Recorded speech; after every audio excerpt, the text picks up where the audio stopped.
What's up, everyone? Welcome into the Dear Miss Fantasy show with me, your host, Tara Roberts. This is the official mailbag show for Player Profiler. It is Wednesday, October 29th. It is almost Halloween. It is finally cold in Houston. So I'm ready to do a show. All right, let's go. I'm taking your questions live, and we're gonna dive right in here because we've been getting a lot of chat interaction, which I love. So drop your questions in the chat. But because we've gotten so many, I've been going long. I'm going to try and keep it very succinct so we can stay within an hour here. And also talk about this week's topic, which is rankings, risers, and fallers, because it's quite the week in terms of rankings with all of the injuries that we've got going on. Running back in particular is pretty bleak, unfortunately, there. So we've got a ton of stuff to talk about. Drop your questions. Right off the bat here, we're going to do immediate super chats here because we had some of you submit some super chat questions beforehand. So thank you so much. And I'm going to show one, first of all, from NN4MZ, got the dub. Thanks for the Kayshawn Booty and Mason Taylor picks. You're welcome there. I'm so happy to finally see Kayshawn on the rise. I mean, quite frankly, you know what? Let's I'm free flowing this show right off the bat. Let's just go ahead and show some wide receiver rankings here. Geez, I always forget that when I show wide receiver rankings, I do have to take off my banner there so that we can see everybody here. So in terms of wide receiver rankings, Kayshawn Booty has not yet made his way into the top 24 here, but he's in the top 35. He is my wide receiver 35 on the week there. I am slightly above Fantasy Pro. No, actually, I'm decently above Fantasy Pro's consensus. Fantasy Pro's consensus is wide receiver 41 right now in rankings. I'm kind of shocked that he is still lagging. Basically, he's had top 20 finishes for each of the past 3 weeks. I get that people are a little bit apprehensive. They've come in matchup against New Orleans, which is an okay matchup against Tennessee, which is a pretty easy matchup there, and then a matchup with Cleveland, which is one of the tougher matchups that you can have there. So he's showcased the ability to get it done. He's had 4 touchdowns over the past 3 games here. So for me, he is a very solid flex play. For others, he's falling more so into the low end flex play range, but we trust our boy. He is a very, very solid pick there. But yeah, keeping on track with the we'll jump back and forth here to the rankings and whatnot here. But let's see. There we go. Right back here. All right. So going back here to the super chats, we have got one right off the bat, again, from NM4MZ. Thank you so much. Team is 5-3, which is awesome, but you do not think that the team is good enough to win it all. I know that feeling. I've got one that's in that that range as well, and I'm kind of sitting there and I'm trying to do I need to make a move? Do I trust what I've got here? Because it's like a range where you feel like, okay, you're making the playoffs. It's not a big deal, right? But you're trying to figure out if you need to solidify and make moves to push your roster to that next level there. So the question is, Allen for Bijan or be patient? Running backs are Javonte, Trey Benson, Travion Henderson, Woody Marks, Kyle Monangai, Bashal Tutin, Brian Robinson, Jaden Blue. Quarterbacks are quarterbacks, obviously, Josh Allen, and then Joe Flacco and Sam Darnold is on waiver wires. So the thing that I wanted to point out with this one is that I am always very much so pro, and I love rostering an elite set it and forget it quarterback, right? But the elite running backs are always the clear lean for me. You can play matchups and string quarterbacks, but the value of a high-end running back will always outweigh a high-end quarterback there. So I definitely lean towards Bijan for sure here, especially because he's a good buy low right now. And I've seen, just in general, I've seen a lot of potential trade offers with Bijan. And I get that people are frustrated because, last week was a legitimate layup matchup. And quite frankly, I played him in, DFS because it was going to be very chalky. You're like, okay, it's matchup. You got to eat the chalk on this one because it's Bijan. And of course, he failed to perform to the level that we expected there in what should have been an amazing matchup there. So I get it. But the upside that Bijan offers just on a weekly basis there is just so incredibly high. It's kind of like Saquon when a lot of people were saying, are we selling Saquon? No, you're holding, because at the end of the day, he's Saquon and he plays for the Eagles, a very competent organization. That knows that that's their bread and butter, right? So they will adjust to make it work there. So when we're looking at Bijan, they're going to adjust. They know that offense needs to run through him. So better days are clearly ahead there. But the quarterbacks here are very key here because when you talk about Joe Flacco and Sam Darnold, that is actually the literal perfect combination of quarterbacks. Like if you're looking to sell off a high-end quarterback, let's say you've got maybe you want to sell off a Jaden Daniels right now, right? Maybe you want to sell off a Lamar Jackson now that he's coming back with an injury. Maybe you want to sell off a Drake May is a popular one as well. Justin Herbert, I don't know, but if you're looking to sell off a quarterback and get upgraded at another position, Sam Darnold and Joe Flacco are kind of an awesome combination. So I'm so glad that you dropped those two names specifically, because Sam Darnold's rest of season schedule is extremely good. It's a 4-star rating on Fantasy Pros. Flacco is obviously a risk this week. So you do have to roster both here because the injury situation there. We've seen these older quarterbacks play, like Carson Wentz, play through injury there as they're trying to push through. And obviously Joe Flacco is very motivated. He loves to play there. So I would not be shocked if he does manage to make it through this week, but I also wouldn't be shocked if he does not play, because Cincinnati has a bye next week. So they could just, sit him for a good 2 weeks and make sure he's perfectly good, because they are still very competitive right now. They're trying to make a playoff push there. But again, Joe Flacco's rest of season matchup is literally perfection. He has arguably the best rest of season schedule for a quarterback. And I was actually planning on making a video sometime soon about preparing for the fantasy playoffs, players to target who have excellent playoff matchups there. And Joe Flacco's playoff matchup is legitimately insane. Like, for reference, guys, when I say somebody has a good playoff schedule, usually that means they've got 2 of 3. Because like I talked about Derrick Henry having a good playoff schedule, and someone was like, New England's not a good playoff schedule, or there was another, I can't remember his name, but one of the matchups wasn't good. Yeah, understood. But when we're talking about good playoff schedules, 2 of 3 is good. It's rare to get that perfect 3 of 3 absolute layup matchups. But Joe Flacco has a perfect 3 of 3 absolute layup matchup. So when I say your playoff schedule is insane, I'm talking about Baltimore, Miami, and Arizona. You cannot ask for a better rest of season playoff matchup there. So Joe Flacco, 100% rest of season. You just got to realize that you might not have him for the next 2 weeks because of this injury situation in the bye week. And then Sam Darnold, again, can hold you over on those next 2 weeks, because the next 2 matchups for him are very, very start worthy, high upside matchups there. And he's been, fairly stable, but these are 2 really good matchups coming up here. So yeah, I could sell and then rock with Flacco and Darnold rest of season for sure and feel oddly comfortable about it. Oddly comfortable there.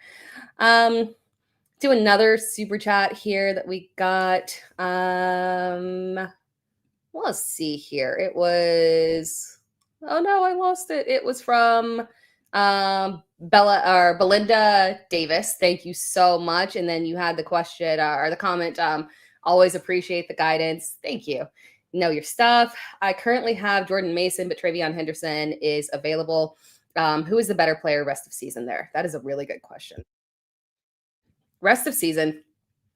Before last week's matchup, my inclination was easily Jordan Mason there. It was very discouraging to see the combination of Jordan Mason and Aaron Jones, because quite frankly, both of them were absolutely awful. Now, to be fair, it was not an ideal matchup, unfortunately. So when we're looking at the running back situation, like let me show you guys the running back rankings while we're there. If I can find them, it's always just like a nightmare trying to figure out which ones are the running backs. Yes, that's perfect. Running back rankings. You know what? It actually doesn't even matter, because neither of them are in the top 24 for me. I thought maybe one would be on there. But as you can see with the top 24, and this is really why we're at a point where rankings are in such a dire situation at running back, because after you get outside this top 24, which ends there at Rhamondre Stevenson, it's Woody Marks, Ja'Cory Krosky-Merritt, Alvin Kamara, Aaron Jones is sitting at RB 28 for me, and Jordan Mason is at RB 32 right now. And obviously that matchup is not ideal this week with Detroit. But at the end of the day, and last week's matchup was not ideal as well. So, we would hope in better matchups, both of these running backs can be productive. But quite frankly, Aaron Jones had 5 carries. Jordan Mason had, I believe, 4 carries. Maybe was that it? Let me double check. It was 4 carries for 3 yards, 1 fantasy point.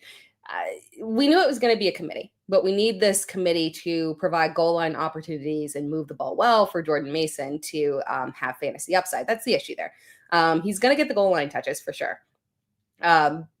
But clearly both of these running backs are going to be involved. So if the offense can't function at a high level and provide those goal line opportunities, then we've got a low floor situation for Jordan Mason.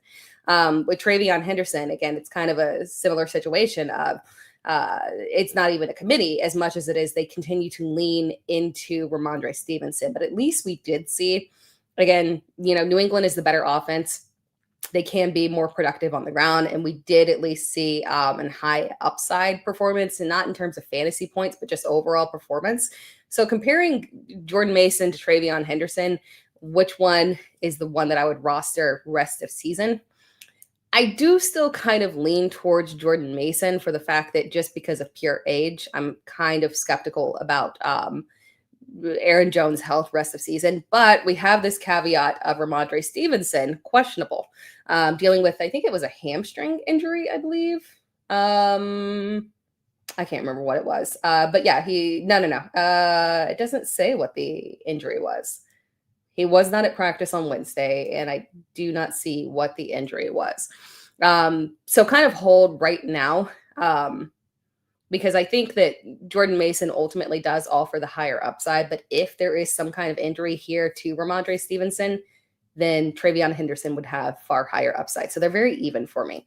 Very even. Jordan Mason is the one I'm still holding on to right now. But if we get an Jesus, I can't say that word. If we get an inkling of the fact that Rhamondre Stevenson is maybe at risk for this week, then we can absolutely go and lean towards Henderson. Because if he actually gets his shot to be the lead back, I think he would showcase very well. He's very talented. We just got to get him that opportunity there.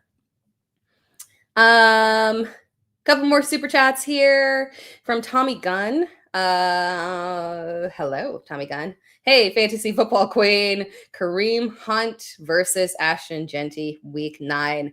My running back one is going to be Chase Brown this week. Yeah, and I think that's a very reasonable move there. Chase Brown is all the way up to RB 12 for me in the rankings there. Let me roll back the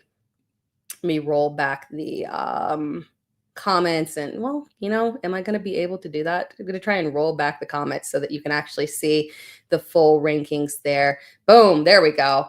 This is me trying to manage the media assets in StreamYard so that I can actually showcase the full rankings. I can be a little shaky on that. I can already tell I accidentally removed one of my graphics, so bear with me. But as you guys can see, Chase Brown is my RB 12 this week. It is matchup based. He plays a beautiful Cincinnati defense. As we have seen, I mean, my God, Cincinnati is dreadful on another level defensively. They've got Trey Hendrickson dealing with an injury right now. And if he, struggling, it's leaning towards, he wasn't at practice today. So I would assume that he might be leaning towards not being able to play, especially considering the same thing we talked about with Joe Flacco, that they're coming up on a bye week. So if any of these guys have lingering injuries, you might see them sit out this week and carry it through the bye week and come back completely healthy after that. Especially a running back, or especially a player like Trey Hendrickson, who is not in contract next year. So his priority there is his health. He's not going to risk it there. So again, this is a fantastic situation. Cincinnati's defense is causing them to have to push aggressive volume here. they've been an excellent matchup for opposing teams. And then when you look at Chase Brown against Chicago, I mean, this kind of screams one of those matchups where they're going to go back and forth. I like Caleb Williams a lot this week. You'll see him fairly high when we look at the quarterback rankings. So I pretty much love everybody in this matchup. The only issue that we could have here, again, is if Joe Flacco doesn't play, then we kind of maybe get into a situation where Jake Browning, when we've seen him, obviously Chase Brown was not as effective. The offense was just overall a problem there. So that kind of throws a little caveat in there. But given the matchup here for Cincinnati, I do feel fairly comfortable with Chase Brown this week. So I think 100% him as the RB1 is the excellent choice there. And then between Kareem Hunt and Ashton Genty, it's just for right now, I have Ashton Genty ranked higher. I would like some level of indication from Kansas City in terms of what their backfield split is going to be. I don't mind the matchup. Buffalo has been agreeable to running backs, so I don't think that's the issue there. It's just a matter of how comfortable do we feel moving Kareem Hunt up and trusting him. So Ashton Genty is ranked higher right now based off our confidence level in terms of his volume.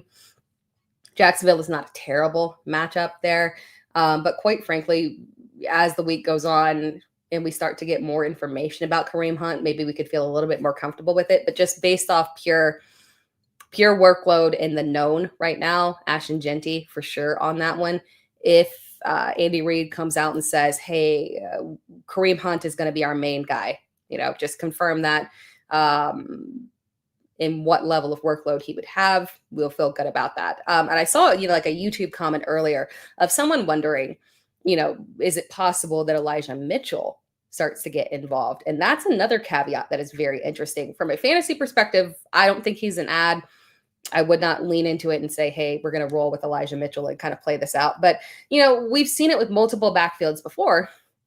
A lot of times when there are these lead back types, right, that don't have a role on special teams, and they have no role on the team, right? So they're inactive and not utilized. It's very possible that removing Isaiah Pacheco could open up the door for Elijah Mitchell to come in and get some early down work. So that throws another caveat in there that makes us say, how much of a workload do they want to put on Kareem Hunt? He's an older back there. They could perhaps supplement with Elijah Mitchell. They've spoken well about him in the offseason. So that's another caveat there. So for right now, Genty is just the safer option here.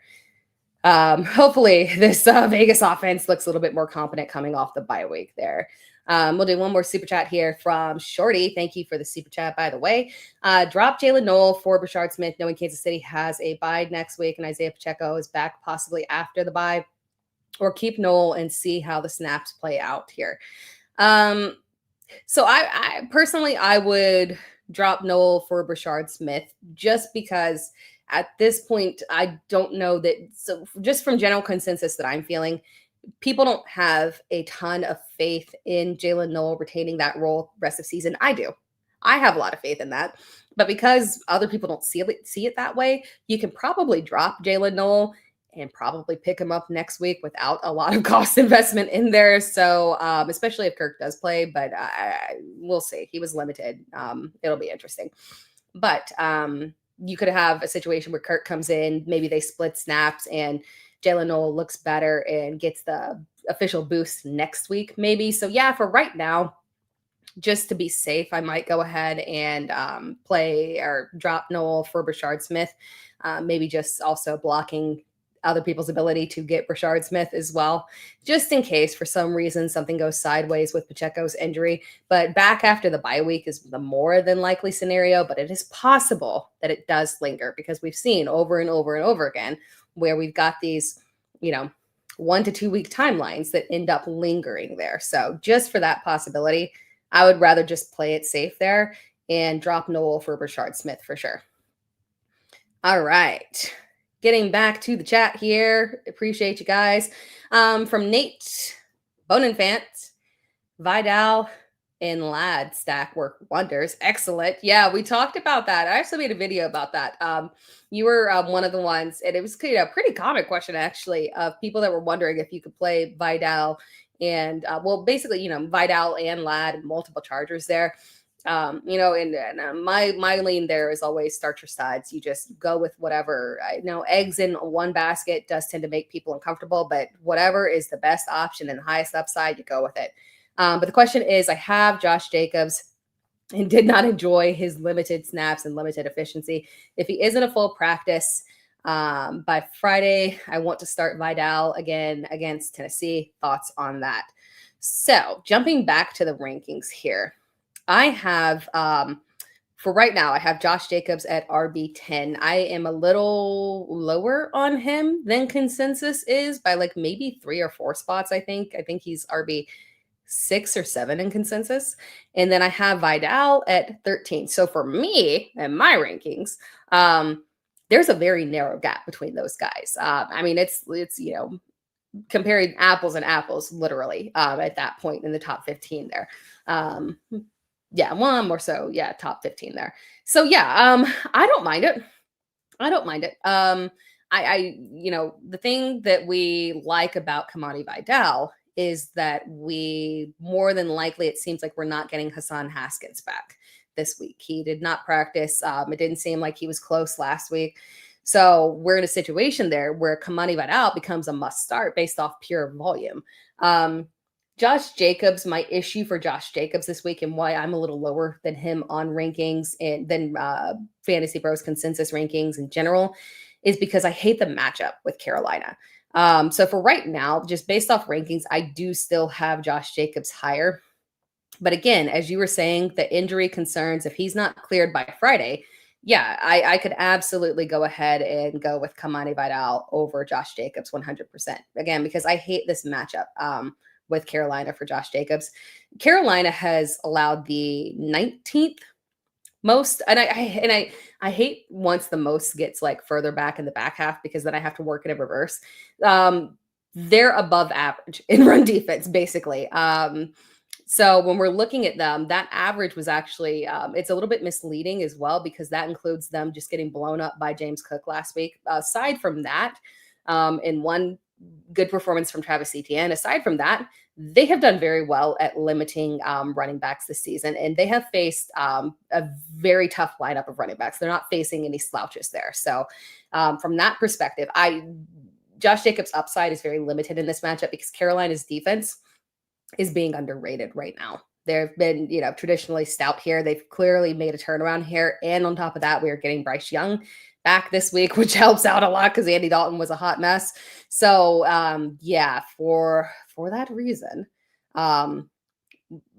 if we don't feel good about the injury situation and Josh Jacobs is still playing through that calf injury, then I can lean that direction on Vidal as the healthy back in a decent matchup here, good matchup here, really. And then on top of that, the sole back in the backfield for sure. From Abreu, let's see, let's show it. Yeah, from Abreu, Denver's defense versus Houston or Jacksonville's defense versus Vegas. Let's show. Can I get the defensive stats? Nope, I failed to get the defensive rankings on the first try. Boom, there we go. I can't see it in the preview. I'm just guessing the order here. But there's my top 24 defenses. I'll look off screen because I can't see that graphic at all. But for right now, I have Denver as the 7th ranked defense, and then Jacksonville as a 6th ranked defense. So they're back to back there, quite frankly. But we're looking at the one that has the higher upside. It's very interesting because defenses, as I was ranking defenses this week, I kept asking myself, like, as I'm going through and I'm like looking and I'm like, in general, Chicago's defenses rank very high this week. And I just don't like that because I don't like Chicago's defense, right? But when you start to look at all of these defenses and the matchups, we're in a bum kind of situation here where you've got Buffalo against Kansas. So teams like defenses that you might traditionally feel a little bit more comfortable with are in bad matchups, unfortunately. So we've also got good defenses on a bye. So pickings are slim at defense, right? We're taking some leaps of faith here in terms of the top 12. And after that, everything getting kind of a little bit sideways there. So there's not a ton of really good streaming options this week that I feel comfortable with there. So prioritizing a high-end defense is kind of key this week, just because we're in such a rough spot with the matchups shaping out very weird here. Like a Minnesota is playing Detroit, a Kansas City is playing Buffalo here. So we're in this weird situation where a lot of these guys just aren't usable. So yeah, I've got the Jacksonville defense higher. Again, that is matchup based. Houston's offensive line is terrible. CJ Stroud had an excellent showing last week, right, guys? So perhaps that makes you feel like with that showing, and again, I'm sorry, I'm like got this lingering sickness that I can't get rid of. So I'm like downing cough drops in water. I think I need to take like a break from just speaking for one day. But again, back to the question there. Denver's defense against Houston is very interesting because of the fact that Houston's offensive line is so terrible that they could legitimately just run roughshod and get a ridiculous amount of sacks, force turnovers, and whatnot. But the safer route is just to go with Jacksonville facing facing Geno Smith, who loves his turnovers there, right? Let's go through some more questions here. But before we jump back into the questions here, we are going to take a little break and hear a word from our sponsors. And I will be right back after this. Oh, working out so important for your health, for your sex life, for everything, just everything in general. I perform better across the board, podcasting, you name it. The last thing I need to be thinking about is, creating a new workout routine. That's why we have Fitbod. It prevents you from plateauing.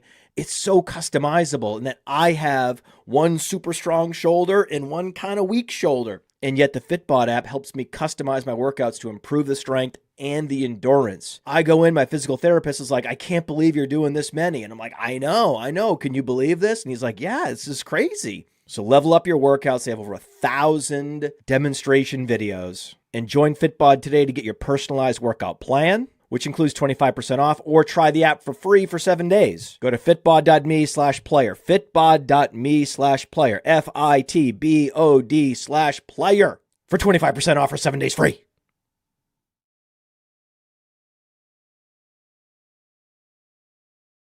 All right. Thank you so much.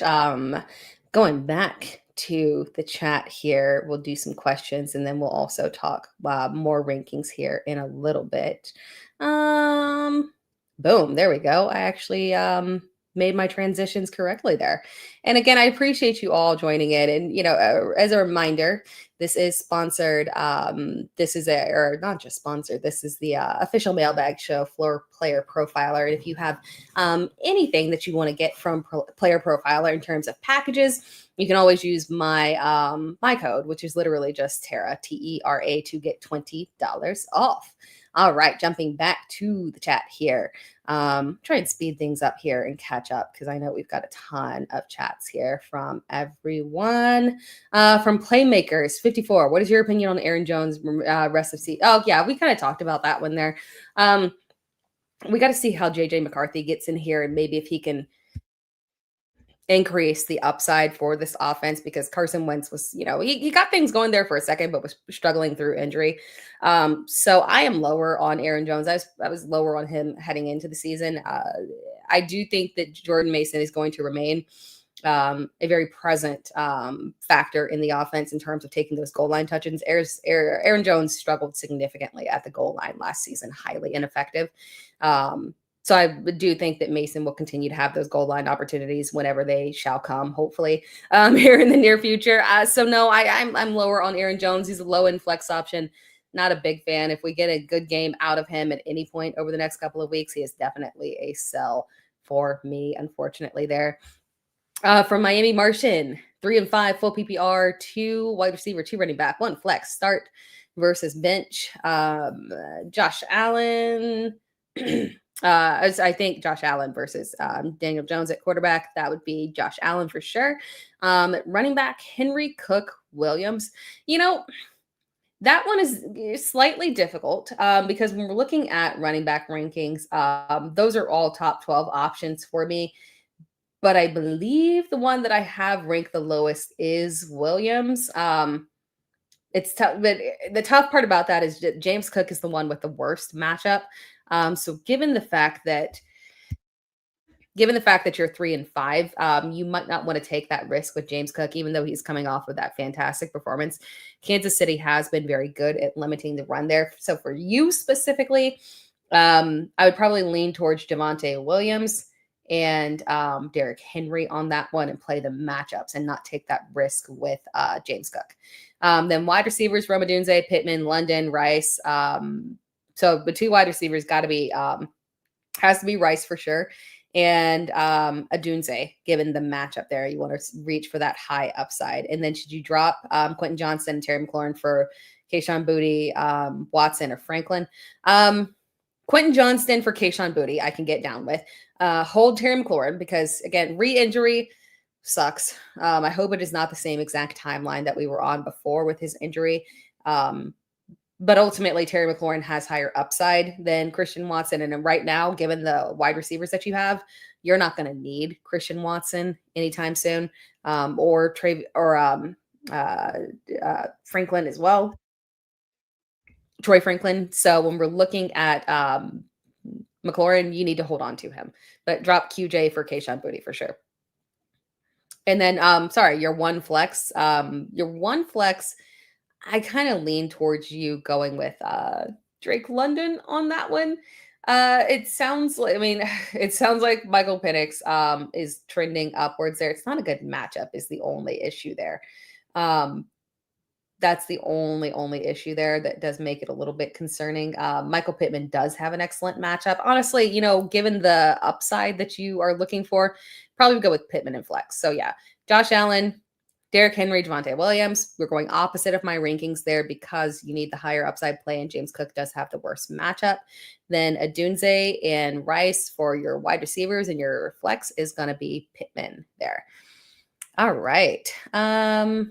Oh, and then Abreu is also saying that Rhamondre Stevenson is on waivers.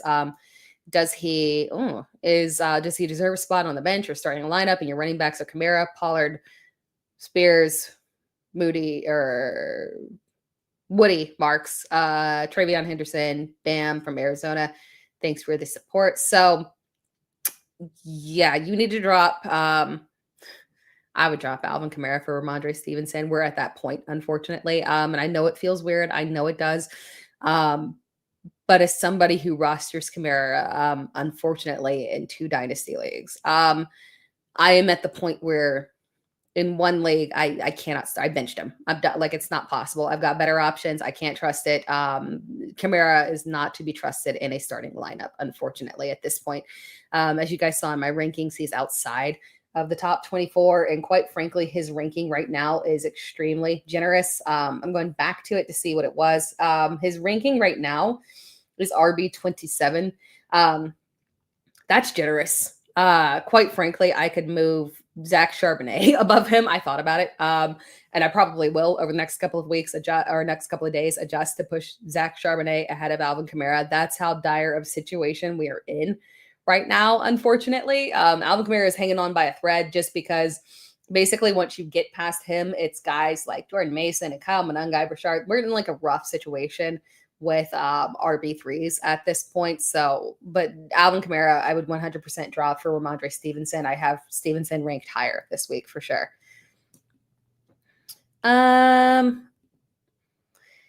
from Henry Odom, got offered Josh Jacobs and Flowers for Nico and Warren. Should I make this trade? Yeah, I don't mind that at all. Josh Jacobs has, and I honestly, I have Jaylen Warren as a trade target, a buy right now. But Josh Jacobs ultimately does have higher upside on a week-to-week basis. Warren is a very safe option, but between the two, I would absolutely prefer Josh Jacobs. And the difference between Flowers and Nico is closer than we would like to admit. And that is 100% because the Texans offense cannot be trusted for pass protection for CJ Stroud. And when they're in not wonderful matchups, it is going to be a situation where we'll have inconsistent production and volume to Nico Collins, unfortunately. And then you're also asking Nico, Harrison, or Hunt in flex. I believe Marvin Harrison Jr. Let me double check, but I believe that it is Marvin Harrison Jr. that I like a lot this week. Oh, yes, it is. He is, and I want to push him up a little bit higher, but quite frankly, we got a lot of wide receivers in really good matchups this week. It's the opposite of running backs. Running backs are in terrible matchups, and it gets very shaky. Wide receivers are soaking in the good matchups here. So I really, really like Marvin Harrison Jr. this week, regardless of who's at quarterback against Dallas. Again, we've seen anybody and everybody tear up Dallas. So Marvin Harrison Jr. is the direction that I would go there. Nico, I just continue to feel uncomfortable with. I don't like the matchup there. And Denver is dealing with injuries. We're not expected to have Pat Surtain. Quite frankly, Denver's secondary as a whole is very strong. So that does not influence me to say that this is all systems go against Denver's defense. So keep that in mind as well.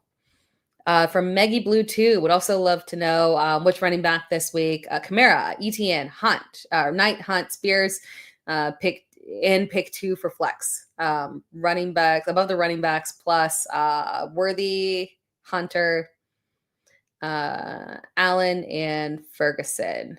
And assuming Bowers plays this week. Yeah, it seems like Bowers is back on track. Oh my God, people. I would still play Ferguson over, Brock Bowers at this point for sure, even coming off of the bad matchup. We're still trusting him. But I'm not sure that I feel comfortable quite yet playing Bowers in the flex, so I would still nix him out even as a flex option there. So your running backs prioritize there between the three. It is going to be, where is Travis Etienne ranked in my rankings here? Travis Etienne is ranked as, where are you at, Travis? You are ranked as RB 16 here. And then Bam Knight right now I have as RB 18. This matchup for Travis Etienne is not that bad, quite frankly. He's been down recently, but we're still in on him. And then Kareem Hunt, I talked about earlier, is RB 19. So those guys are all grouped very closely together. My preference in that grouping is to definitely go with Etienne and Knight for now. And quite frankly, when you're looking at the flex option, I would go with Hunt as your flex option over the wide receivers. Worthy has been underwhelming. I would like to trust the volume for Travis Hunter that we saw, but at this point, Keenan Allen has been inconsistent there. So yeah, I would lean into the running backs there, play all of them with the exception of Kamara and Spears on that one. Oh, but you said 2 for flex. Then I would also go with, if you need the high upside play, go with Travis Hunter. But the safer option there, I think I would prefer to go with Keenan Allen there. But high upside play is definitely going to be Travis Hunter. So if you need that good swing there, for sure.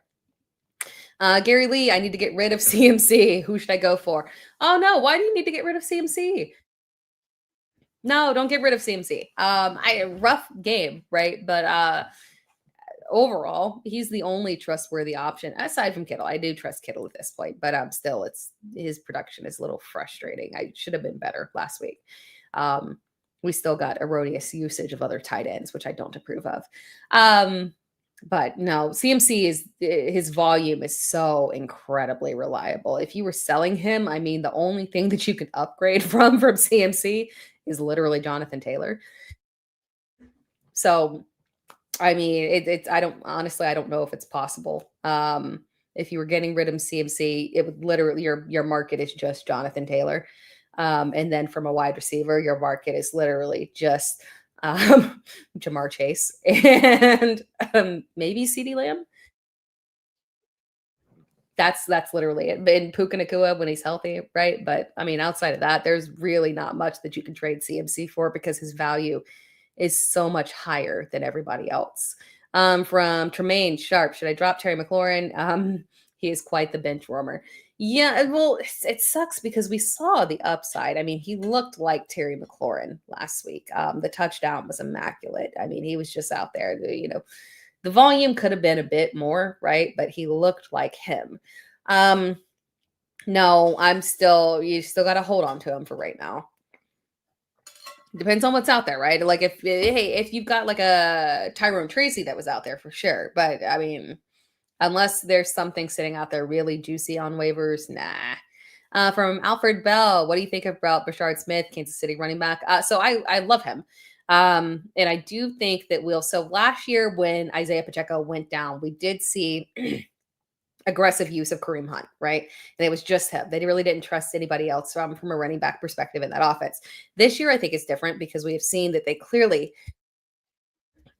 trust Brashard Smith at this point. So I do think that Hunt will not get a lot of usage from a pass perspective and that Brashard Smith will have usage. But as we talked about earlier, the problem there is that Isaiah Pacheco's timeline is literally just like 2 weeks. And because of the bye week, he could very well be back the next game.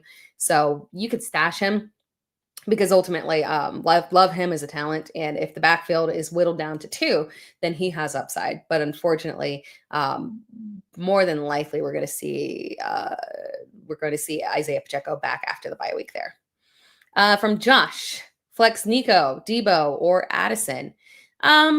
So Debo is moving up this week, obviously with Terry McLaurin already ruled out and Jaden Daniels practicing in full with the anticipation that he is going to play.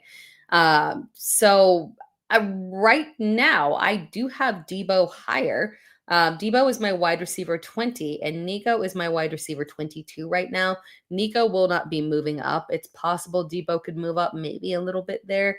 But it's tough because that's a range again where the guys above him have excellent matchups. T. Higgins, Marvin Harrison Jr., Zay Flowers. So realistically, you can't move him up over those guys. But Debo is very, very safe this week. Top 20 guy, wide receiver 20 for right now. So Debo is the direction I would go. From Marco, need a quarterback for next week since Dak will be on bye. Should I pick up Tua, Ward, Shuck, Smith, or McCarthy? I want to say just Tua have a good matchup. Let me double check. Tua might have a good matchup here next week because his rest of season schedule is pretty nice.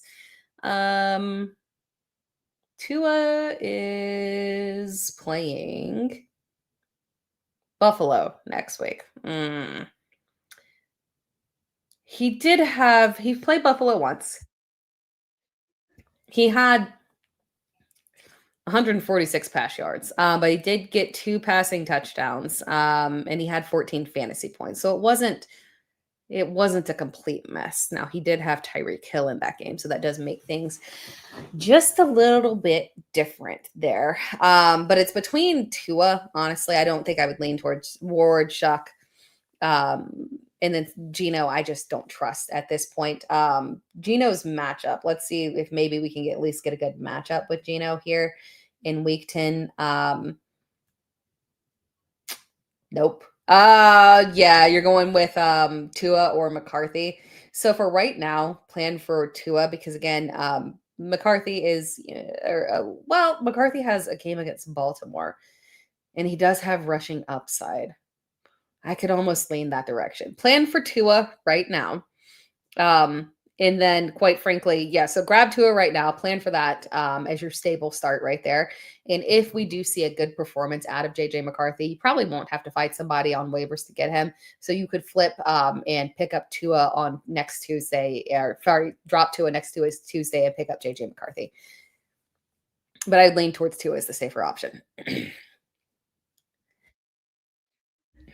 From Tremaine Sharp, drop McLaurin and pick up Henderson.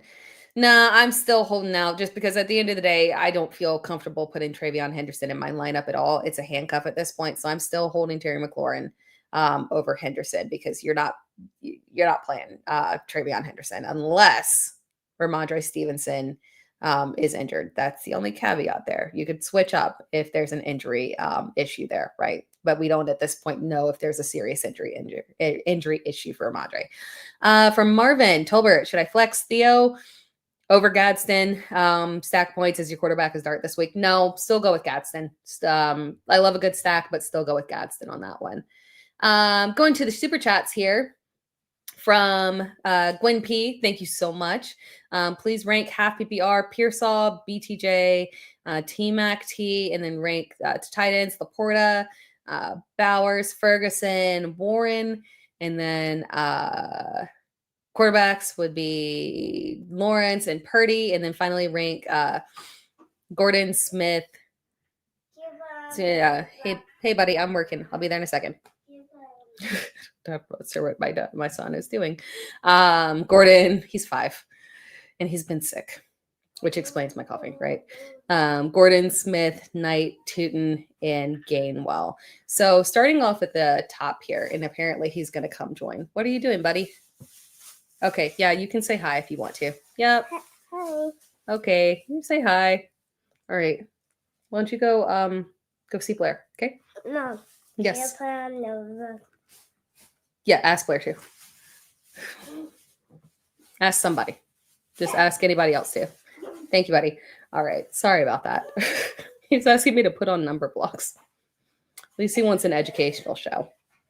So yeah, I'll take that little win as a parent there. But please rank again back to the question here. Half PPR, Pearsall, Brian Thomas Jr., T-Mac, and T is, and again, the possibility of Jake Browning is very frustrating.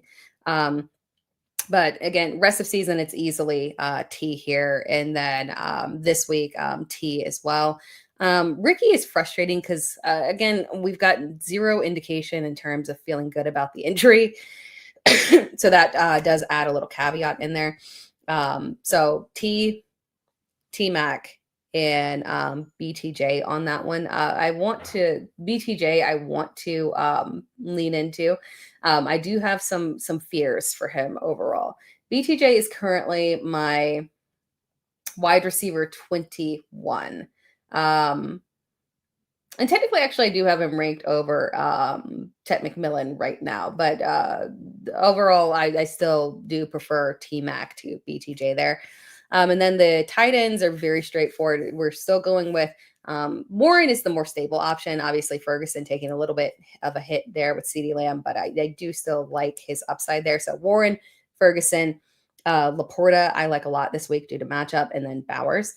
And then quarterbacks here, I'm still concerned about Brock Purdy.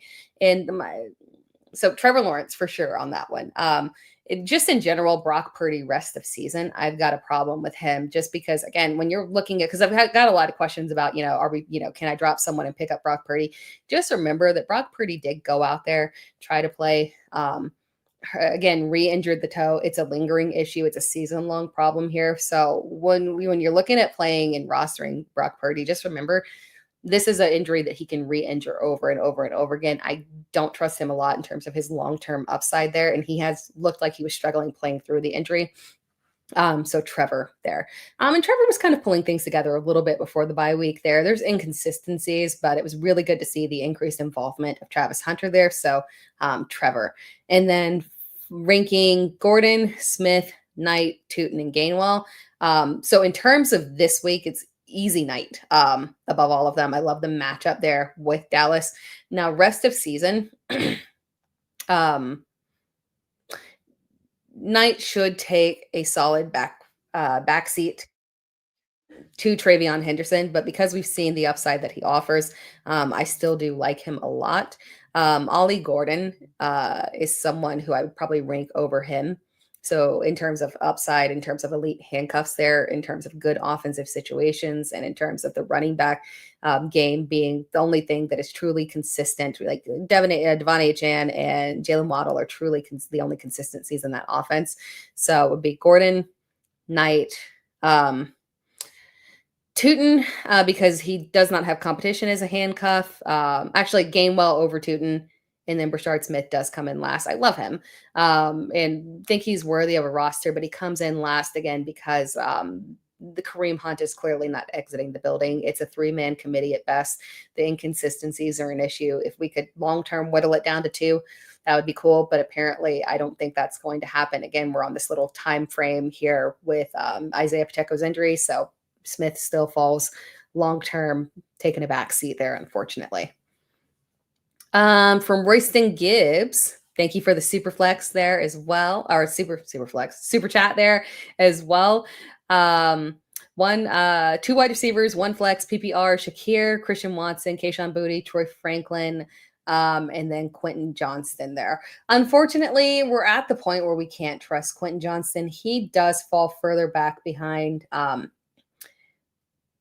literally all of those guys with he falls further back in rankings in terms of trustworthiness. He does have the higher upside in general in good matchups than a lot of these guys, but just because he can get us literally 0 fantasy points, he falls way back there. So the 2 wide receivers that you can look to, Khalil Shakir has at least been very solid in terms of reliability, and then I do trust Kayshon Boutte. So those are the 2 that I have ranked the highest there, Shakir and Kayshon Boutte. And then for the flex, between Christian Watson and Troy Franklin, I lean towards Troy Franklin. Again, just because this matchup with Houston is often one where the wide receiver 1 gets locked down. They have, obviously shut down corner and Derek Stingley. So when you're looking at it from that perspective, it could be a good opportunity for increased volume to Franklin as the wide receiver 2 there. So we should see another strong game from him. Not as strong as it was. That was obviously 2 touchdowns was excellent, but a little bit a little bit of an outlier performance there that only should happen in excellent matchups. This matchup is not that good to be able to yield that type of results. But I do like him overall enough to play him in flex over Christian Watson, who I do like this week. He's still, a top 50 option, a fine low-end flex option. Matchup is not ideal against Carolina. Again, Carolina's defense, their secondary is fantastic, right? So that definitely plays a factor into the problem of the matchup for him. And then also Green Bay just loves to spread the ball around. They really do. Moving back to the chat here. Let's try and do like a rapid fire here, because I said I was going to try and keep it to an hour, and we're rolling very closely there. Let's see here. Favorite Amazon Pancake says favorite kicker, sleeper kicker of the week here. Tyler Loop is your favorite. I have Tyler Loop moved up to my kicker number 4. Kicker number. It's weird to say. You say wide receiver 4, RB4, kicker 4. That sounds weird, but my kicker 4 on the week. So I agree with you. I do like Tyler Loop a lot this week. From Raziel 820, DJ Moore, Troy Franklin. It's Troy Franklin. DJ Moore, it sucks because this is a good matchup here, but it hasn't really mattered if the matchup was good, unfortunately, for DJ Moore. He's taken a back seat, unfortunately, to Rome there. Now, I will say, you got to pay attention with Chicago. There are lingering injuries going on in their entire receiving core, so it could shake out differently this week. Keep your eye on that one to see if there's any injuries that'll help DJ Moore out there. From Bing, I'm trading Pickens and Dowdle for AJ Brown and Hunter. I don't mind that. Hopefully when AJ comes back, if you need an uptick at wide receiver, I don't hate that, because AJ has at least been the wide receiver with the highest upside there in Philadelphia. And when he cries about, targets, they tend to listen to him. And we saw that boost for Travis Hunter. Maybe that continues. They said they wanted to get him more targets. They followed through with it. So I don't mind that at all. I will say that I do think Dowdle might be coming back to being the clear RB1 there. That sounds like they might be making some adjustments there. Marvin Tolbert, should I pick up Dylan Sampson and drop Brashard Smith? Depends on what you need. So Brashard Smith's upside, potentially has some flex value for this week. If you don't need him for this week, I can get down with that and picking up Dylan Sampson, because Sampson, if the shoulder injury, they said it's day to day. Obviously, we've seen with shoulder injuries, you can say it's day to day, but often it doesn't turn out to be day to day, right? So if for some reason the shoulder injury lingers for Quinshon Judkins, Sampson would have the highest upside out of that backfield over Jerome Ford and be a very viable flex option on a weekly basis, a low end RB2. So yeah, I can take that. I can take that gamble there in case the injury does linger for Judkins past the bye week. Steven Pereira, Bam Knight, Dobbins, Wandale or Shakir, pick one, half PPR, Bam Knight matchup. Marvin Tolbert, one spot left. Should I start K9 or Sharp this week? Oh, I have K9 ranked higher. At the end of the day, he still gets more volume. The touchdowns obviously favor Sharp. This one's a sore subject for me. I on principle, I have K9 ranked higher, but I don't like it. So yeah, it's K9, but I don't feel good about it. I'm sorry. From Poison Rana Curveball. I like your username, by the way. How do you feel about Loveland and Barner this week? I picked up Loveland solely because they're playing Cincinnati, which is a good bet, right? Also, again, I mentioned there are supposed injuries that are happening there in Chicago. So pay attention just to kind of see how everything is playing out. Because if one of the receivers can't go, that would increase volume for Loveland there. So I don't think that's a bad move right there for sure. Oh, I don't know what that one is in reference to, Paul. Sorry, because I'm behind on the chat. Shout out to our producer there, Morgan Grimes, reminding, subscribing, and liking the stream. Thank you, Morgan. Amazon Pancakes, you were starting Travion Henderson in your flex spot this week. Hopefully the breakout comes. Yeah, other than, he's talented and he's averaging, good yards per carry. Not a problem there. I just don't trust New England. Jay Nolan saying hit the like button. I know that's right. Thank you so much. That would be wonderful. If everyone can just, reminder, likes do help, and then subscriptions help everybody, right? It helps me, helps you. Win-win. It costs you nothing, right? From M. Rojas, 1-7 season is likely over. How do you manage when it's a keeper league? Should I trade my top players for draft picks? Yeah, 1-7 is tough to climb out of. And it's understandable when it's keeper because things happen and there's certain moves that you can't make, right? There's certain players that you have to keep. So like if you got hit with, Malik Neighbors and Tyreek Hill and if you got hit with your guys going down, there's nothing that you can do about it, right? Because you can't drop and move on. So yeah, if you're at that point, 1-7 is a good point. Yeah, start trying to see if you can make some moves there for sure. From Alan C, your channel is gonna be growing since you do this. Remember me when it grows. Oh, thank you, Alan. Alan C. I appreciate that. That was sweet. Jay Kuma, PPR. I have Bowers drop. Drop Kincaid or Pacheco for Spears. No, I would still not drop Kincaid. Kincaid has been last week was not good, but to be fair, he was coming off of an injury. So perhaps the injury did hold him back a little bit there. So hold on Kincaid because he was really pushing very hard to be even a guy that you would, from a tight end perspective, even feel comfortable flexing. So I got a hold right there. But drop Pacheco for Spears. For Spears, Bouchard, or Chubb. Okay, so those are the guys we're dropping for. I don't mind dropping Pacheco for Spears, not Chubb, because Woody Marks exists, and that is not going to change. Bouchard, again, we talked about a lot. Spears is intriguing, and the reasoning for that, and I mentioned this in my trade video. If you want to go check that one out, I dropped it this morning. Spears is interesting because he is one of the names that is, Pollard is one of the names that is being floated around as a trade candidate, which makes a lot of sense. And again, trade rumors are rumors, right? Because a lot of times you got to weed through what are people speculating. Like, and if people saying, oh, Brian Thomas Jr. is a trade candidate, that was speculation. That was no insider information coming from the organization. That was just somebody throwing a thought out there that made no logical sense. The names being thrown out for the Titans not only make logical sense, but they are legitimate because we already saw a trade happen for the Titans. So there are guys on the block, right? And that's the same thing with the Jets. Like we're seeing movement with the Jets. That means, hey, Brees trade might be coming through, right? So because we could get a Tony Pollard trade here, I would make that move for Tajay Spears on the speculation there, because if Spears is the only back in the backfield, I'm 100% down with Spears as a permanent RB2 starter right there, based off pure receiving volume, 100%.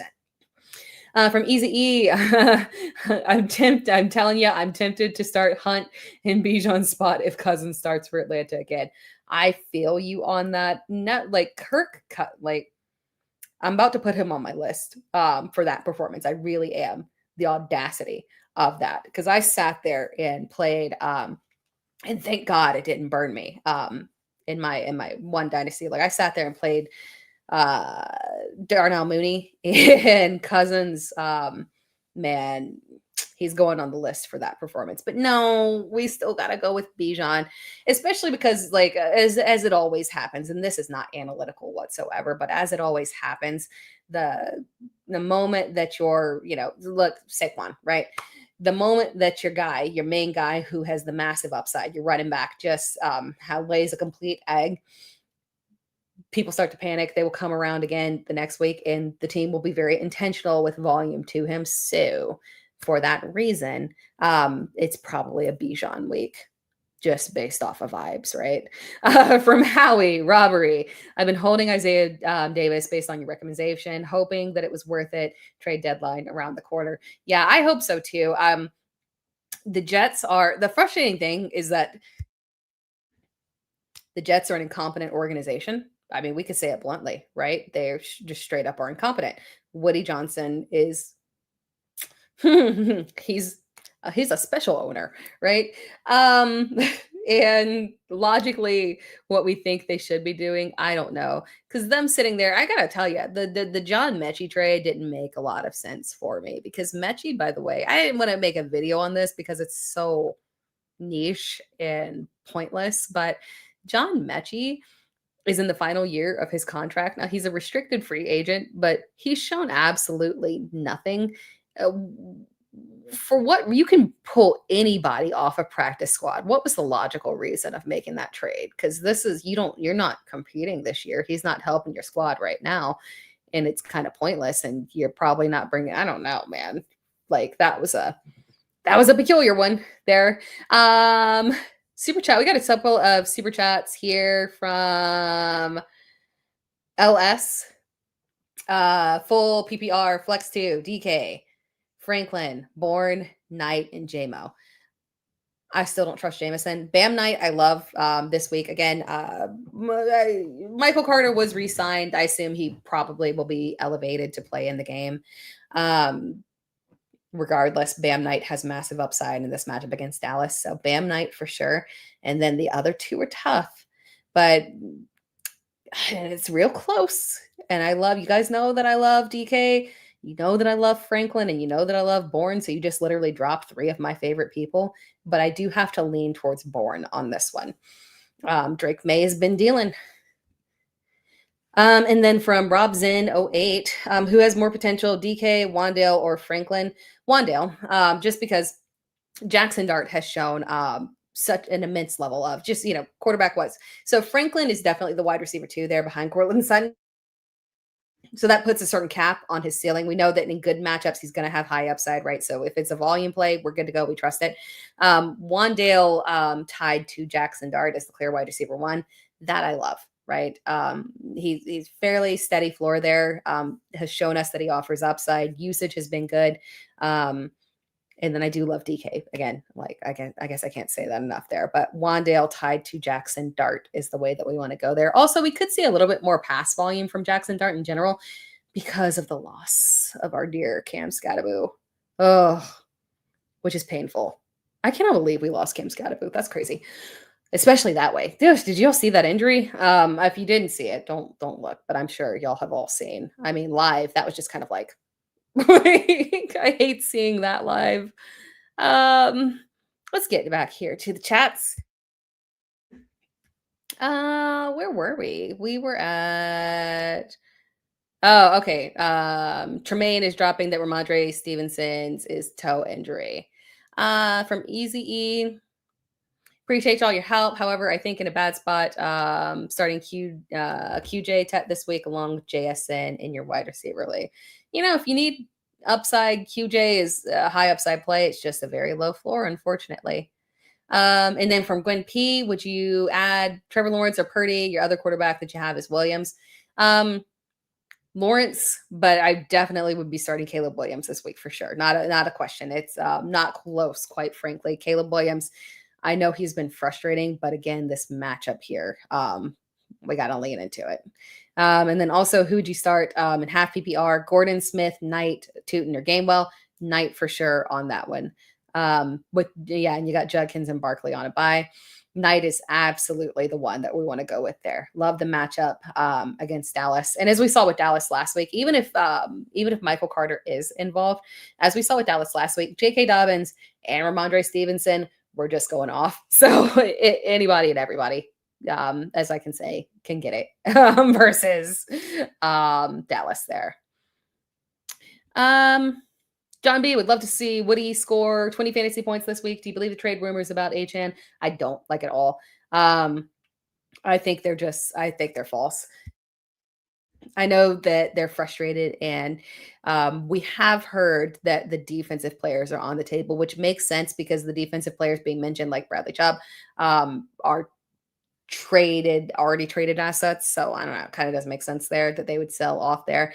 But realistically, moving forward, I don't think Achane is the best asset that they have. Like, I don't think they do it. And then the trade rumors about Waddle were just egregious. We got to remember they're 100% moving on from Tyreek Hill. That's done. And unfortunately, that's probably one of those injuries that puts Tyreek Hill in his oh my God, why am I forgetting in his Odell Beckham era? Unfortunately, I think this is probably the same thing happened with Odell, right? Where he was humming, was looking like he was making a good comeback there with the Rams, got injured. And just from that point forward, due to age, it was just a done deal. And I'm afraid that might be the case with Tyreek Hill, unfortunately, especially with that injury. You hate to see it. But Waddle is the wide receiver one of the future. That's without a question there. They're not trading their wide receiver one to invest in what? Like, that's not happening. Jay Kuma, pick one. Addison, Knight, QJ, Addison on that one. Tip Major in the house. My boy Tip Major. Shout out to him. Thank you so much. He also puts out amazing content, by the way. And also Rachel as well. The Tootsie Pop 6. Looking for permission to drop Jerry Judy. That was a Freudian slip, clearly. Yeah, Jerry Judy is a drop, unfortunately. And it's not his fault. He proved Steve Smith wrong last year with Jameis, but unfortunately we don't have Jameis. We have Dylan Gabriel, and that benefits absolutely nobody but the tight ends. So sorry, Jerry Judy, you can go. Yeah, Brock Bowers is back. Raiders offense will look a bit different with him back, especially healthy, because in week one, we've only seen him play literally half a game healthy this season. And that half a game was better than anything else he did. So, I mean, guys can't play through injuries. And for like Jawan Jennings, like, just don't play through your injury. Like, you got to heal up, man. Y'all got to play. Or I get it. He's got contract incentives and whatnot. But unfortunately, these guys playing through injuries, it ain't it. So hopefully Bowers comes back. Cross your fingers, man, because I got a dynasty team with Bowers that needs you, buddy. Although Kate Otten has been serviceable, so I'm not going to complain there. But yeah, we need you back, buddy. From Gwen P, pick two between Ricky Pearsall, Brian Thomas Jr., and T-Mac. So I would go with BTJ and T-Mac on that one. And then with good question here. Pick Laporta or Bowers, and then Ferguson or Warren. So I would lean towards, oh my gosh. I would like the Raiders to give us an indication that they are playing Bowers 100% good to go, no issue. But that said, I do already have Bowers. I haven't shown my tight end rankings, have I? I'm not going to do that because messing with all the buttons is going to mess me up. But here are my tight end rankings in general for you guys. Trey McBride, overall tight end 1. Matchup against Dallas. I mean, come on, we don't really care who's at quarterback, although it would be better if Geno was at quarterback there. Tyler Warren after that, Tucker Kraft, George Kittle, Jake Ferguson, Brock Bowers, Rhamondre Stevenson moving up in the rankings.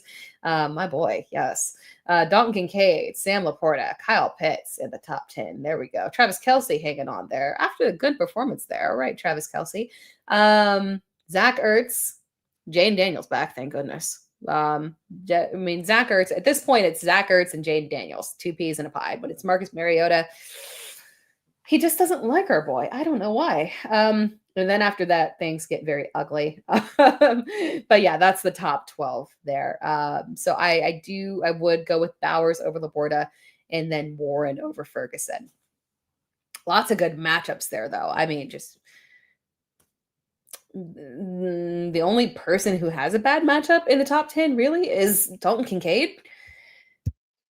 Yeah, that's the only one. Lots of good elite tight end matchups there. Love that. From Eric, we're behind. Right, I said that I wasn't going to do this. Okay, we're going to rapid fire here. Eric, should I start Wan'Dale Robinson over Cortland Sutton or Keenan Allen? No, I don't love the matchup, but we're still going Cortland Sutton on that one. Joseph Massey, Travis Hunter or Cortland Sutton full PPR? Still Cortland Sutton on that one. Trade me, Josh Jacobs. Joseph Massey, Chase Brown or Bam Knight this week. Chase Brown on this one. I could maybe flip my opinion if we really don't get Flacco, but for right now, it is a good matchup. For right now, it is Chase Brown. Shout out to Royston Gibbs for tuning in. Thank you for saying hello.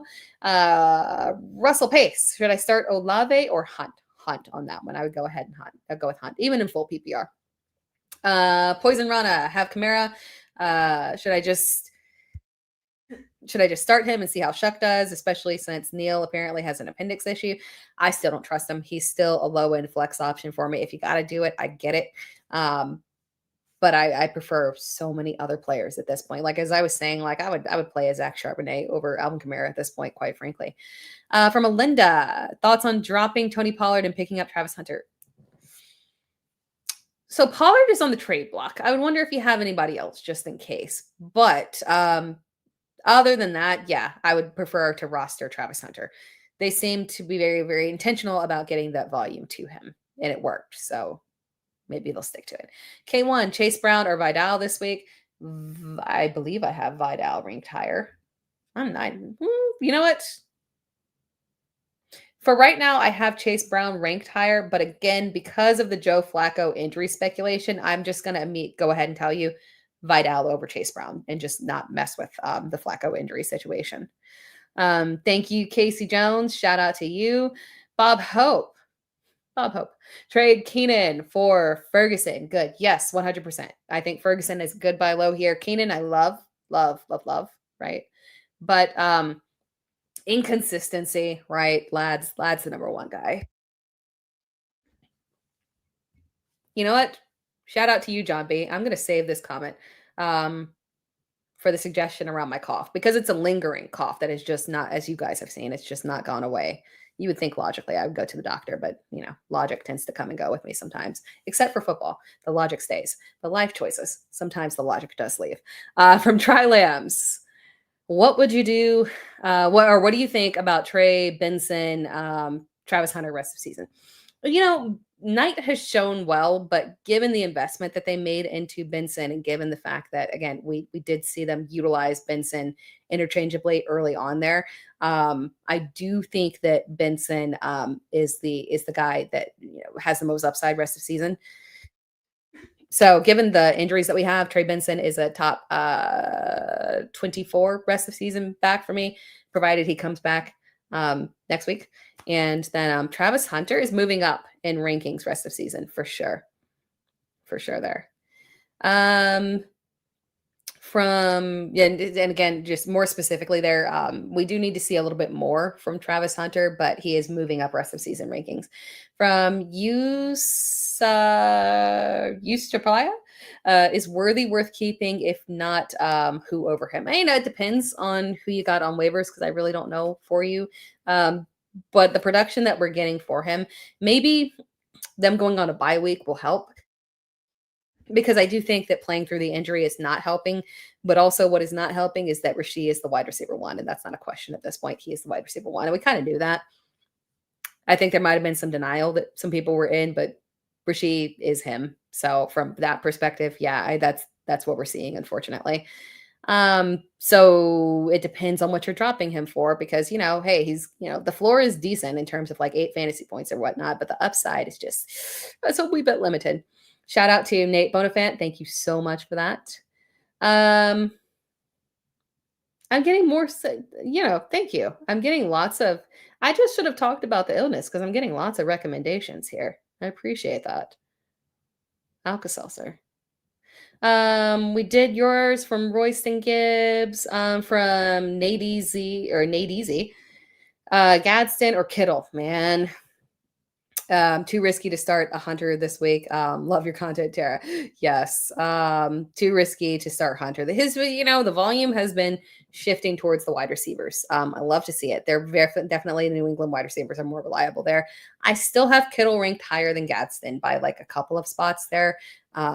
So we're still going with Kittle there. Yeah, Houston shut him down. San Francisco, that is, helped, expecting a healthy bounce back for the San Francisco offense. We hope so once they can get there. From Mr. Shorts, started Rondé Gadsden or Ferguson. I have Ferguson higher. Do we believe? I 100% believe in Gadsden. 100%. The only thing that knocks him, unfortunately, and Ferguson kind of has this issue as well, to be quite honest, is that there's just too many weapons there in that Chargers offense. But Justin Herbert is dealing, so it's not a major issue there. It makes him a strong tight end one play. Top 10 easy there. But I do have Ferguson higher.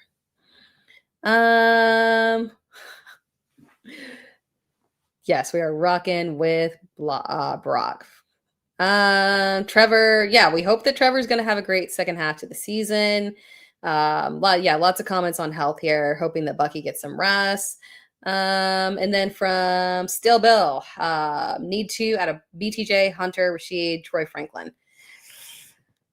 So technically speaking, the two that I have ranked highest there are in fact BTJ and Travis Hunter. I know that it probably feels uncomfortable to play both of them. I 100% get that. It is Vegas. Vegas is, defense has been hit or miss there. It's very situational. Technically speaking, those two guys are the ones that I have the highest, and I might just go ahead and start both of them, especially with the way that Travis Hunter performed, and hoping. I haven't seen a tip-off in terms of any information from Jacksonville telling us what his snap count is going to look like, offensive versus defense, but he did so well on offense. Maybe they just kind of stick with that. We'll see there. But honestly, those two are the ones I have ranked the highest. I might go that direction and just start both. We talked about it with Kamani Vidal and, Lad McConkey. Sometimes it's just better to play the two guys in the same offense. We can call it a day. From Ashton Levy, should I trade Marvin Harrison, Bill, Travis Hunter, Brock, and get Rome, Woody, Tet, and Gadsden? Marvin Harrison, Bill, Travis Hunter, Brock for Rome, Woody, Tet, and Gadsden. I think that's a fair trade. Yeah, I think that's a fair trade. Marvin Harrison Jr. and Rome are kind of in the same boat in terms of inconsistency. But I do the addition there of Tet would definitely help there. And then Woody Marks does factually have more upside than Bill, and people might not want to admit that, but that is true. It's true. From Marco, Loop or Pinero? I believe I have Loop higher, but let me check real quick here. Yeah, I've got Loop one spot higher. Jeff Rogers, Flex, Troy Franklin, Kayshawn Booty, Kareem Hunt, full PP. Yeah, it's Kareem Hunt. It's Kareem Hunt. We're rocking with him. Rams defense or the Packers defense? I have the Rams defense 2 spots higher. I believe Shuck should be good for a couple of interceptions, at least one interception there. It'd be interesting to see. Rams made that trade for additional help in their secondary. Robson, Wandale or Franklin? Wandale. Gwen P. Rank. Oh, let's see. I think we did that one. But if not, drop it again real quick. And should I drop RJ Harvey for Debo Samuel? Yes. Yes. If Debo is on waiver, yeah. I mean, Terry McLaurin is out. It's a re-injury. We don't know the timeline. If it's anything like his previous timeline, then yeah, Debo with Jaden Daniels would have stupid high upside. Debo is a top 20 receiver this week. Easy E also recommending liking the video. Thank you so much. James, PPR, DJ Moore or Jacoby Myers? DJ Moore. I don't trust Jacoby Myers at this point, and especially considering that he is a trade candidate. Maybe they want to get him out there and showcase him and kind of maybe drive up his value, but multiple teams have called on him. I would not be shocked if we see him not actually play this week or be limited or something like that, because he's a legitimate trade candidate and multiple teams are calling on him. Multiple teams. Super chat from Tyler Sperry. Will Jacobs ever have a week where empties are not questionable? It was a hefty workload last year. And that was partially my concern about Jacobs heading into the season, because we've seen before where it happened before. Jacobs had like a near 350 carry season back with the Raiders. And then the next season, he did play the majority of that season, but he was constantly dealing with an injury, constantly questionable, playing through, just hefty workload bangs you up, unfortunately. So no, we're probably going to continue seeing him fighting through injuries rest of season, unfortunately. Hate that for him, but it's the result of him. He had a hefty workload last season, and that was definitely a big concern for me, unfortunately.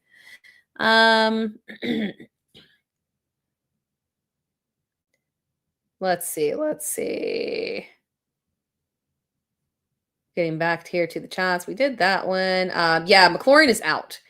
For some reason, so recording is out on Sleeper. Now, I don't think on certain apps. And then also, like, I noticed as I was doing my rankings, McLaurin was not listed as out either. I don't know why. But yeah, McLaurin is out. He's not going to play. Russell Pace. Should I start Olave over Hunt? No, we're going Hunt there. More upside. Wandale or Franklin? Wandale. Rhamondre is questionable. Yes. Amazon Pancakes. Who is your hidden gem league winner from now the end of season? We'll go the easy route here. It is my boy Chimray DK for sure. I think the production that we're seeing out of him is legitimate. He's the only speed in that offense at wide receiver, quite frankly. I'm not shocked that he's showing this level of upside here. So that's my little hidden gem here. When I was looking at him as a prospect, like we always do this, like, oh, who's going to be the next Puka Nacua?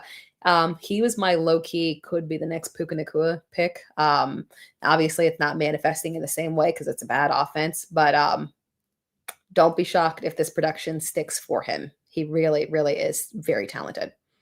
Very underrated.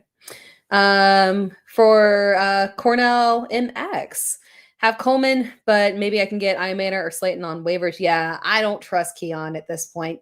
It seems like the 1 week wonder was a blip, and I would drop him for Slayton. Ridley will be back at some point, so I think that return might hunt Imanor there. I don't know if I did this one from Rob Zen. I can't. Yeah, I did. Where Wandale was the answer there for who has the most potential between DK, Wandale, and Franklin.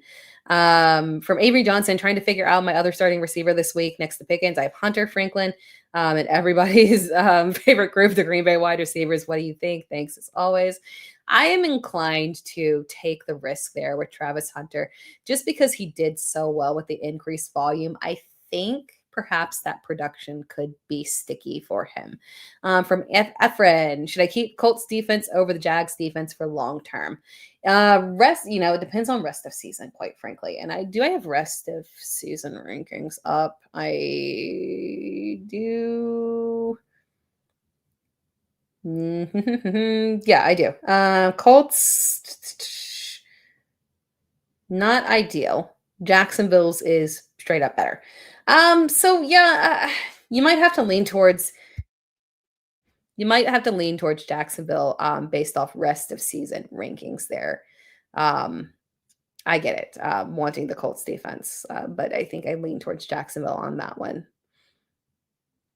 Yeah, and then Keon Coleman is droppable. We saw a couple of comments on that. Non PPR, CMC, HN, RJ Harvey, JCM, Pollard, Hampton, play 2 each week. Who should I drop first? It is JCM. People don't want to hear that, but at least RJ Harvey is a high upside handcuff in case our very injury prone, I almost said Keenan Allen, our very injury prone J.K. Dobbins potentially goes down there with an injury. So technically speaking, I do prefer to roster him over JMC just because JMC is in a committee regardless. At least Harvey has high upside in terms of a handcuff. So that's the one. Jay Kuma, Dart or Caleb Williams this week? I have Caleb Williams higher this week due to matchup. From no background, Trevor Lawrence or Dak versus Dak? Dak. Terrence, is it time to move on from Ricky Pearsall? Technically speaking, at this point, if you held on this long, it's tough to let go. It depends on what's on waivers. I still have faith there, but we are going to get Brandon Ayuk back soon. And this quarterback situation is still very shaky. So if you've got something, unfortunately, that you need to drop him for, I can do it. But my inclination is to hold on. I don't know why ESPN does that, quite frankly. It's a rule that they do. I don't know. I don't play in any ESPN leagues, unfortunately. But I do remember way back when I did that they do have certain undroppables. And I don't know why, but we don't want to drop Jake Ferguson anyway. From Mar, is Jordan Mason droppable? You have Judkins, Marks, Dowdle, and I don't know who the last one was, but yes. Oh, and Brashard Smith, Kyle Monangai. Yeah. Mason is, Mason is droppable if you want to hold on to all those guys. I mean, ultimately, I probably would still keep Mason over Brashard Smith of that grouping and possibly Monangai, but maybe not because at least Monangai can offer, standalone value as well. Let's see here. Again, I don't know that one. Yeah. Oh, let's go. Yeah, as Easy Eve mentioned, it's almost Survivor time. From Lou Ball in Monkey, non-PPR start one. Dak. Dak. It's Dak. Dak's the one that I have highest here. Von Perez, Mason, and Gainwell droppable. Gainwell is such a high upside handcuff. Now you can drop them if you need to, right? But ultimately, we do love both of them. From Chris, do you know? Do I know Terry TD from Good Sports Fantasy? He said he was in a league with me.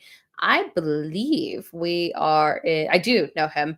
I believe it is our Scott Fishbowl league. I believe that's the one. From Belke Bowie. Oh, and also thank you, Easy. Really appreciate that. From Belke Bowie. Cup and Myers available in your league. Who's the better pickup? Cup. Myers is a trade candidate. The names floated around. I don't particularly like them. If he went to Denver, I would hate that. Buffalo, again, upside in terms of pass volume. I don't like competing with Khalil Shakir. I think it would still be kind of messy. And then the other one mentioned, I can't remember the other one, but it was another one that is maybe shaky upside as well. So Cup is my preference there. Thank you for Easy E showing your comment again. From Henry Odom, drop Hunt for DK. Kareem Hunt? No, we got to keep him because he's a top 20 back this week. Russell Pierce. And if you don't need Hunt this week, if that's why you're wanting to drop him, because again, the anticipation here is that Isaiah Pacheco was not going to play this week. But if you don't need to start Hunt this week, perhaps you put him on the trade block and try to get rid of him that way because he is high value right now.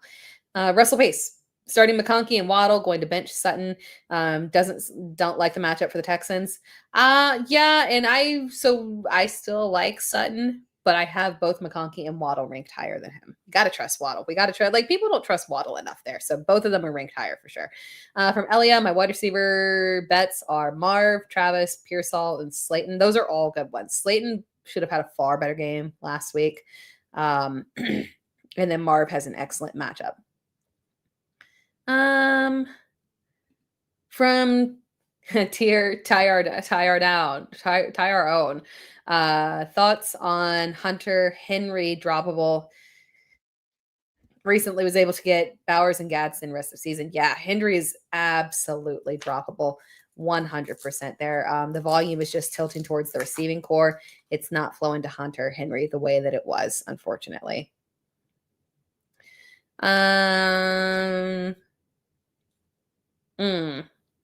Yeah, on your Jay Kuma dropping Pacheco for Spears, and you forgot to mention that Isaiah Davis is still on waivers.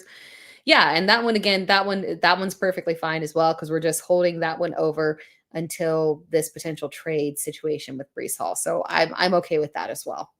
Now, although you will have to drop him if the trade doesn't happen. From Ty Ardown or Ty Our Own, I don't know why I can't read that username. Is QJ still a viable option, or is his time up? Too many mouths to feed? Yeah. Unfortunately. Yeah, I think that, Rhamondre Gadsden was the final straw, unfortunately. And ultimately, he was living off the fact that they weren't pushing aggressive volume towards Lad McConkey.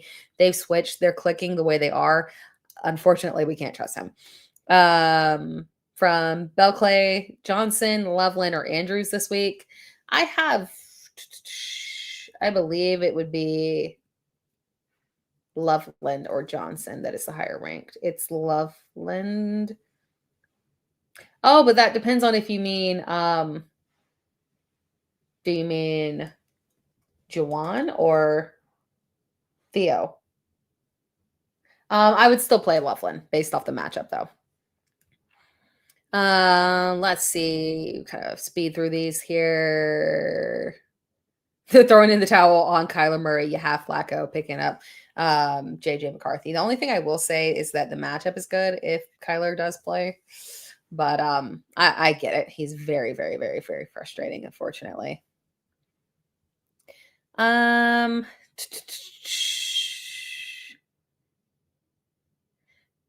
Yeah, Pearsall was unofficially IR, and you wish that for our fantasy purposes, we needed him to actually be put on actual IR. That was extremely frustrating. We did know that it was a multi-week timeline, unfortunately. McConkey listed as questionable. I would give that until Thursday. Loveland or Kincaid this week? I would go with Kincaid. Thanks for the tip. Now, Bill or Trey Benson. I would still rather roster Trey Benson for sure. Trey Benson should go back to being the lead back. Bill is in the situation that he is, unfortunately. If he's got a good matchup and Washington is winning, then it's a good situation for him, but he's just so unreliable. And then from Gwen P, thank you for the reminder. Yes, I keep forgetting to post my rankings every single week. I've been trying to commit to it. But yes, I will post my rankings this week. Thank you for the reminder on that one. And then from Mar, we'll wait to see what happens with the Chiefs backfield. If Brashard does well, drop him for Mason. If not, yeah. And you've got the bye week, so that makes things not a major issue there, right? And then from Tyler Sperry, Hunt is ranked higher than Jacobs. Hunt is rising, and so I'd still have Jacobs ranked higher this week. Again, because we presume that by Friday he will be, again, he's playing through injuries and whatnot, but if he's, cleared by Friday, then it's not an issue. Hunt is a top 20 back this week. He is rising. The only thing we need from Kansas City, and I talked about a little bit earlier in the live there, we do need Kansas City to 100% confirm that there is a certain level of snaps and the aggressive back, lead back will lean on Hunt. We believe it will be that way, but as I talked about, it is highly possible that we do get involvement from Elijah Mitchell. Nothing that we would trust as a fantasy perspective. I'm not telling you to go out there and get Elijah Mitchell by any means necessary. but it could be enough to get in there and be a little annoying there. So that's the only reason that he is not ranked a little bit higher there. Like if we got the 100% confirmation, we would feel good about it. And then from Jay Moore, who's your top streamer of this week? It's definitely a wide receiver. Running backs get really nasty, unfortunately, once we get past the top 20. So in terms of like, let me look at some wide receiver rankings of guys that are very interesting this week. Let's see. Let's go in the range of looking at guys from wide receiver 30 on. Guys that I do like a lot this week would be, I love, San Francisco's defense has been very, very shaky. So Wandale does have a very good opportunity here against San Francisco. Again, with Cam Scottaboo out, we could see increased pass volume here. So Wandale is probably my top streaming option this week. Other guys that are very interesting due to matchup, maybe, Josh Downs, and he is listed as questionable as of right now. So kind of pay attention to that. But Josh Downs, I think, looking at this matchup here for Indianapolis in general against Pittsburgh, very, very wide receiver friendly. So Josh Downs is very interesting. And if for some reason Josh Downs is questionable and can't end up playing there, then Alec Pierce would always step up as well.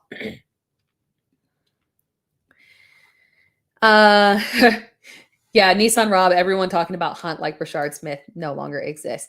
Yeah, and I think that's why it's like hesitant too, because right now, again, he's a top 20 back for me, but again, more like that 18, 19, 20 range.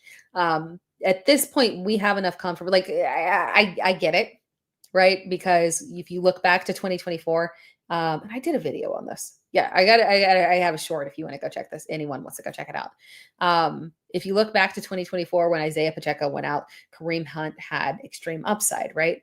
But the problem is that was him as the exclusive starter there with no one else that they trust. They clearly trust Rashard Smith. They utilize him early in the games here. There's zero reason to believe that Rashard Smith is going to disappear, and where he is going to exist is on passing downs and from a receiving perspective. Kareem Hunt, ever since week 1 being the only outlier, Kareem Hunt has not had more than one target in a single game here. So if he's not getting that receiving upside, he remains touchdown dependent. Now he'll get an increase in yardage, which is awesome, right? But at the same time, we do run into a wee bit of an issue there with his upside being a little bit capped because we're not getting that PPR value from the receiving upside. So you're 100% right. Smith is going to contribute from a pass perspective, and Hunt is going to be early down and goal line work. We know he's getting the goal line work. That's not a question. I think someone made a comment on the video saying Brashard was the goal line guy. He is not, and that is not going to change. They were not even allowing Isaiah Pacheco at the goal line. Once they got inside the red zone, it was goodbye Isaiah Pacheco. No one else existed. They trust Kareem Hunt there. That's their game plan. They're not going to change that. So for that reason, he's safe. But the lack of receiving upside, you got to remember that puts a certain level of cap on it. So yeah, pushing him above guys like Josh Jacobs and I think maybe I saw like a Kyron Williams or, just like be careful, right? Be careful. And then for Gwyn P, Ollie or Smith this week, I would go with Smith. I don't trust Ollie Gordon's on a week to week basis, right? I don't know how much I trust Ollie Gordon's upside. Some of that seemed like they were just, teeing off last week offensively. So I think that might have had something to do with it. But I trust Smith a little bit more this week for sure with the Isaiah Pacheco likely out. Hopefully the San Francisco defense does increase. But unfortunately, there's certain injuries that you can't overcome. They lost the big guys out there. And there's nothing they can do about that. From Falco6 with the Superflex chat, Dowdle is your RB. Thank you for the Superflex chat, by the way. Appreciate you. Shout out to you, Flacco6. Dowdle is my RB2. Traded him and Sutton for James Cook. Did I do good? Yeah, I think so. And, even with the rumors that Dowdle is going to, that we might have it tilting more towards Dowdle from Chuba Hubbard. Even then, so to upgrade to James Cook is a big win there. So I fully approve of that. Sure. And I love Cortland Sutton, but I fully approve of getting to James Cook that way. And then one last question here from Lou Ball Monkey. Dak, Caleb, or Kyler this week? Dak. It is Dak for me. It's a good matchup. Arizona's defense has not been spectacular. I do like Caleb a lot this week as a top 10 option, but ultimately Dak is the far, far more reliable guy. But I appreciate you all joining in. Apparently I lied about trying to keep it short. We're shorter than last time, so at least we didn't go like too far. But we gotta tighten it up. Got to tighten it up here. We'll try again next week, but I appreciate it because the chat is always live. So there's only so much tightening we can do when we have so many questions, and I love to talk because I love to yap, but I appreciate you all joining in, and thank you so much for supporting the channel. As always, remember to like the video. That also helps. And subscribe to my channel. It's Sarah Time, and also Player Profiler, who the podcast is through. By the way, the reminder, this is a podcast. By the way, if you're watching live, the Dear Miss Fantasy podcast, it is available on all podcast platforms. So be able to be sure to check that out and support that as well. But other than that, of course, as always, if you have any questions, feel free to drop them in any of my comments and I will get back to you. Other than that, enjoy the week here. We've got football tomorrow. Good luck with your lineups. I hope everybody gets the win. And I will talk to you all again next week. Good luck with your lineups, guys. From the Podfather to you, I deeply appreciate you tuning in. And many ask, what can I do? What can I do to help support the hosts, the research they do, the production costs? Go to playerprofiler.com, Dynasty Deluxe, World Famous Draft Kit, Rankings, DFS Dominator, and of course, data analysis. Subscribe to any one of those, and you support all of us and take Player Profiler to the moon.